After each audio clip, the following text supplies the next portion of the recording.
Hi, I'm Adrian Haverstadt, Director of Criminal Justice at Berkeley College. I'd like to speak with you some about the Emancipation Proclamation. The first 2 months of the year contain many memorable days of observance related to the field of criminal justice. One in particular takes place on January 1st, the Emancipation Proclamation, or EP, as I will refer to it here on out. It's easy for the observance of EP to be upstaged by New Year's Eve and New Year's Day celebrations, and one can understand that, particularly since EP is not recognized as a federal holiday. On January 1st, 1863, President Abraham Lincoln issued the EP as our nation approached its third year of the Civil War. The EP declared that all persons held as slaves within the rebellious states that seceded from the United States are, and henceforward, shall be free. Today, that historic 5-page handwritten EP stands second to none among the all-time significant documents for human freedom, equality, and justice.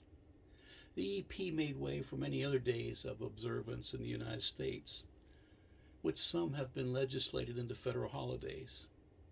It remains an enigma to me why Martin Luther King Day and Juneteenth would receive federal recognition, but not the historic EP document of 1883. It is not my intent to besmirch either of these other significant events that are associated with Black history, or the larger-than-life figures that are often associated with them. Their bravery in speaking out and acting against cruelty, brutality, and inequality, well, it's been instrumental in raising the bar for our humanitarianism in our nation. But why not elevate EP to the same status? Juneteenth is just one historical marker in the 3-year emancipatory process of our nation in the 1800s.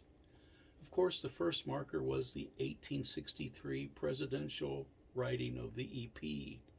The second was when General Order Number 3, now known as Juneteenth, was delivered by federal troops in Galveston, Texas in 1865. Then, on December 6, 1865, the third marker occurred, and that was when the 13th Amendment of our Constitution was ratified, legally freeing all enslaved people. So why single out just one marker out of those three? Why single out Juneteenth over the rest? Why not a federal holiday celebrating the 1863 writing of the EP, or the historic ratification of Amendment 13 in 1865? One would think that each of these emancipation days could be observed equally. Over the past years, it seems like Martin Luther King Day and particularly Juneteenth have been morphed into a platform for racial bias and defunding the police initiatives for some in our nation. No doubt, this activity has been fueled through antisocial agendas of special interest groups drumming up false reports that our republic is racially divided, and also through the pontificating of some in the national media that all cops are corrupt and racist. Recent scientific data shows that this codswallop could not be further from the truth on either account.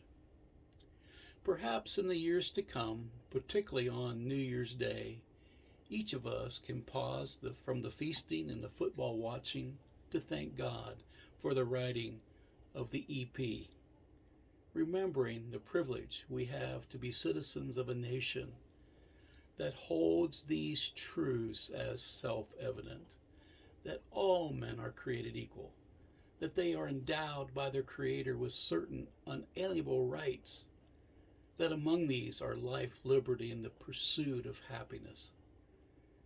May one of our daily resolutions be to show love, kindness, and respect for our fellow human beings. Remember that we are all created equal. We need to hold these truths close to our heart each and every day and make it a part of our daily practice.